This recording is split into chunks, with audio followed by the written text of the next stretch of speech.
Chapter 6. To this day, I can't say what it was came over me. It was just that doom feeling, and it drove me out. Away even from the strange, curious fellow that was Donald Shimoda. If I have to fraternize with doom, even the Messiah himself is not powerful enough to make me hang around. It was quiet in the field, a silent, huge meadow open to the sky. The only sound, a little stream I had to listen pretty hard to hear. Lonely again. A person gets used to being alone, but break it just for a day and you have to get used to it again, all over from the beginning. Okay, so it was fun for a while, I said aloud to the meadow. It was fun, and maybe I had to learn from the guy.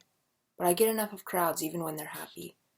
If they're scared, they're either going to crucify somebody or worship him. I'm sorry, that's too much. Saying that caught me short. The words I had said could have been Shimoda's exactly. Why did he stay there? I had the sense to leave, and I was no Messiah at all. Illusions. What did he mean about illusions? That mattered more than anything he had said or done. Fierce he was when he said, "It's all illusions," as though he could blast the idea into my head with sheer force. It was a problem, all right, and I needed its gift, but I still didn't know what it meant.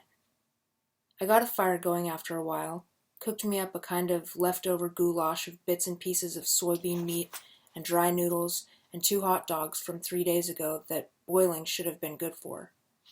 The tool bag was crushed alongside the grocery box, and for no reason I fetched out the 9/16 and looked at it, wiped it clean, and stirred the goulash with it. I was alone, mind you, no one to watch. So for fun I tried floating it in the air, the way he had done it. If I tossed it right straight up and blinked my eyes when it stopped going up and started coming down, I got a half-second feeling that it was floating. But then it thunked back down on the grass, or on my knee, and the effect was shattered fast. But this very same wrench, how did he do it? If that's all illusion, Mr. Shimoda, then what is it that is real? And if this life is an illusion, why do we live it at all? I gave up at least, tossed the wrench and a couple more times, and quit. And quitting was suddenly glad, all at once happy that I was where I was and knew what I knew, even though it wasn't the answer to all existence or even a few illusions. When I'm alone sometimes I sing, "Oh me and old paint." I sing, patting the wing of the fleet in true love for the thing. Remember, there was nobody to hear. We'll wander the sky, hopping round hayfields till one of us gives in. Music and words both I compose as I go along. And it won't be me giving it, paint, unless you break a spar. And then I'll just tie you up with baling wire, and we'll go flying on. We'll go flying on. The verses are endless when I get going and happy, since the rhyming isn't that critical. I had stopped thinking about the problems of the Messiah. There was no way I could figure out who he was or what he meant, and so I stopped trying, and I guess that's what made me happy. Long about 10 o'clock the fire ran down, and so did my song. "Wherever you are, Donald Shimoda," I said, unrolling my blanket under the wing, "I wish you happy flying and no crowds, if that is what you want. No, I take that back. I wish, dear lonely Messiah, that you find whatever it is you want to find." His handbook fell out of the pocket as I took off my shirt, and I read it where it opened. "The bond that links your true family is not one of blood, but of respect and joy in each other's life. Rarely do members of one family grow up under the same roof." I didn't see how that applied to me, and reminded myself never to let a book replace my own thinking. I wrestled down under the blanket, and then I was out like a bulb turned off, warm and dreamless, under the sky and under several thousand stars that were illusions, maybe, but pretty ones for sure. When I came conscious again, it was just sunrise, rose light and gold shadows. I woke not because of the light, but because something was touching my head ever so gently. I took it for a hay stem floating there.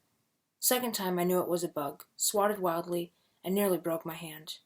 A 9/16 then wrench is a hard chunk of iron to swat at full speed, and I woke up fast.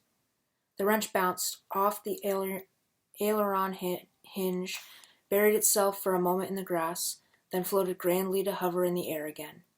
Then, as I watched, coming wide awake, it sank softly back down to the ground and was still. By the time I thought to pick it up, it was the same old 9/16 I knew and loved, just as heavy, just as eager to get all those pesky nuts and bolts. Well, hell. I never say hell or damn. Carry over from an ego thing as a child. But I was truly puzzled, and there was nothing else to say. What was happening to my wrench? Donald Shimoda was 60 miles at least over some horizon from here. I hefted the thing, examined it, balanced it, feeling like a prehistoric ape that cannot understand a wheel is turning before its very eyes. There had to be some simple reason. I gave up at last, annoyed, put on the tool bag, and lit the fire for my pan bread. There was no rush to go anywhere, might stay here all day if I felt like it. The bread had risen well in the pan, was just ready to be turned when I heard a sound in the sky to the west. There was no way that sound could have been Shimoda's airplane, no way anybody could have tracked me to this one field of millions of Midwest fields. But I knew that it was him, and started whistling, watching the bread in the sky and trying to think of something very calm to say when he landed. It was the Traveler, all right. Flew in low over the fleet, pulled up steep in a show-off turn, slipped down through the air and landed 60 miles per hour at the speed of a Traveler ought to land. He pulled alongside and shut down his engine. I didn't say anything. Waved, but didn't say a word. I did stop whistling. He got out of the cockpit and walked to the fire. "Hi, Richard."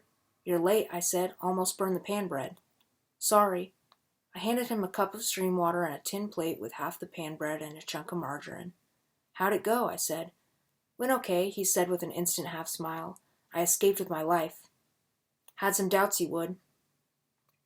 He ate the bread for a while in silence. "You know," he said at last, contemplating his meal, "this is really terrible stuff." "Nobody says you have to eat my pan bread," I said crossly. "Why does everybody hate my pan bread? Nobody likes my pan bread. Why is that?" ascended Master. "Well," he grinned, "and I'm speaking as God now. I'd say that you believe that it's good, and that therefore it does taste good to you. Try it without deeply believing what you believe, and it's sort of like a fire after a flood in a flour mill. Don't you think? You meant to put the grass in, I guess." "Sorry, fell off my sleeve somehow." "But don't you think the basic bread itself, not the grass or the little charred part, there, the basic pan bread, don't you think?" "Terrible," he said, handing me back all but a bite of what I had handed to him. "I'd rather starve. Still have the peaches?" "In the box." How he had found me in this field, a 28-foot wingspan and 10,000 miles of prairie farmland, is not an easy target, looking into the sun especially. But I vowed not to ask. If he wanted to tell me, he would tell me. "How did you find me?" I said. "I could have landed anywhere." He had opened the peach can and was eating peaches with a knife, not an easy trick. "Like attracts like," he muttered, missing a peach slice. "Oh?" "Cosmic law." "Oh." I finished my bread and then scraped the pan with sand from the stream. "That sure is good bread." "Do you mind explaining?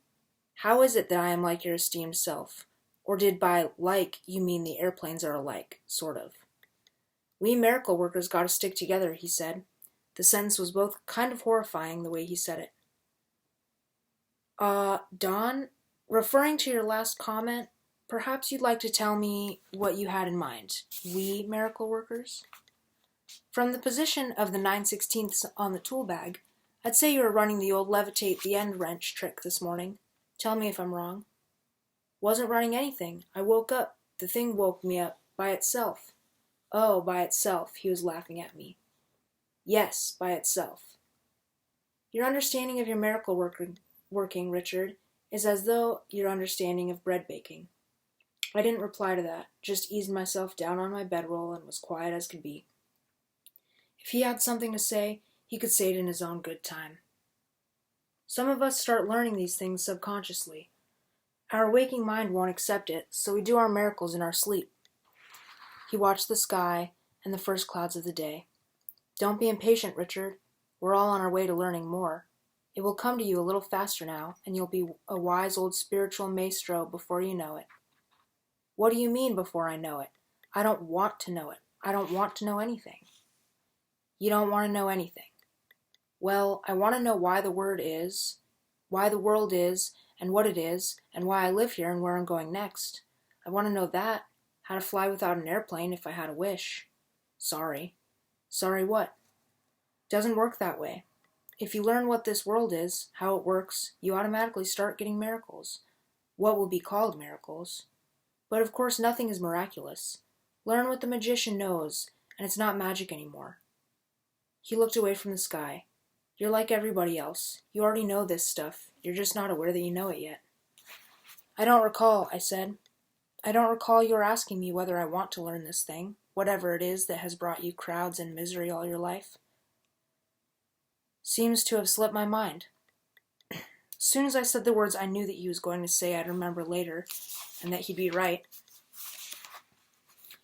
He stretched out in the grass, the last of the flour in its bag for a pillow. Look, you don't worry about the crowds. They can't touch you unless you want them to. You're magic, remember? Foof! You're invisible, and walk through the doors. Crowd got you at Troy, didn't it? Did I say I didn't want them to? I allowed that. I liked it. There's a little ham in all of us, or we'd never make it as masters. But didn't you quit? Didn't I read? The way things were going, I was turning into the one and only full-time Messiah, and that job I quit cold. But I can't unlearn what I've spent lifetimes coming to know, can I? I closed my eyes and crunched a hay stem. Look, Donald, what are you trying to tell me? Why don't you come on right out and say what's going on? It was quiet for a long time, and then he said, Maybe you ought to tell me. You tell me what I'm trying to say, and I'll correct you if you're wrong. I thought about that a minute, and decided to surprise him. Okay, I'll tell you. I practiced, then pausing, to see how long he could wait if I said I didn't come out too fluid.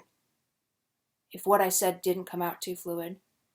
The sun was high enough now to be warm, and way off in some hidden field a farmer worked in a diesel tractor, cultivating corn on Sunday. Okay, I'll tell you.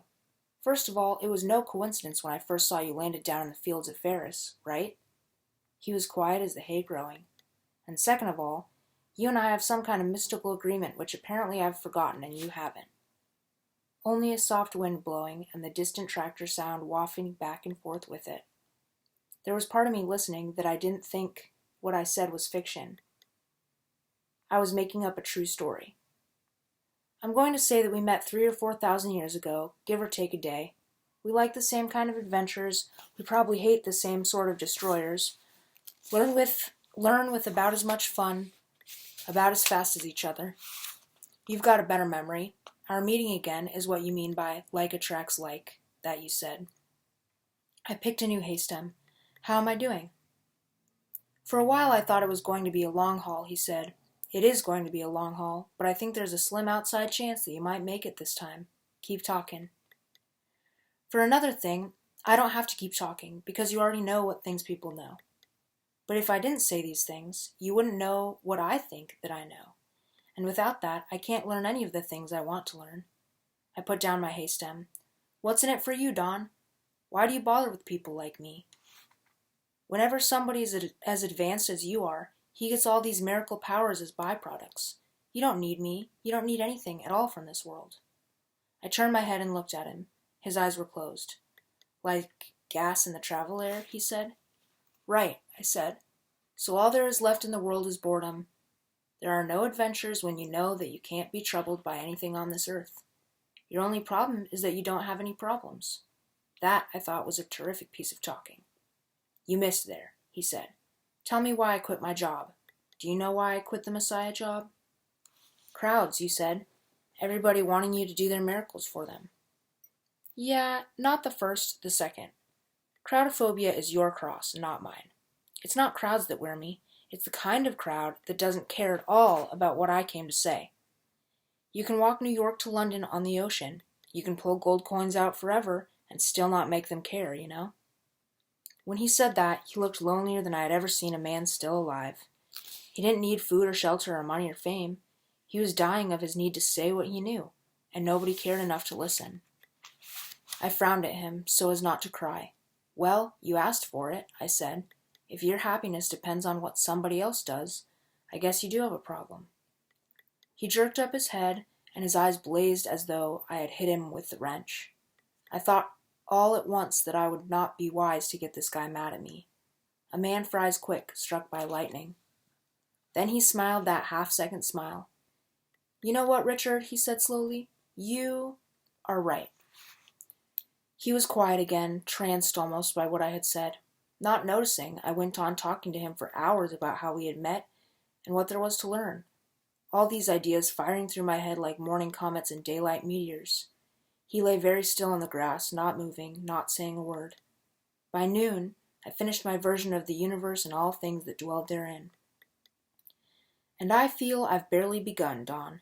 There's so much to say. How do I know all this? How come is that? He didn't answer. If you expect me to answer my own question, I confess that I do not know.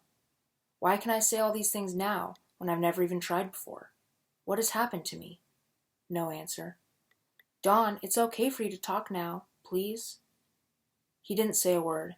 I had explained the panorama of life to him, and my Messiah, as though he had heard all he needed in that one chance word about his happiness, had fallen fast asleep.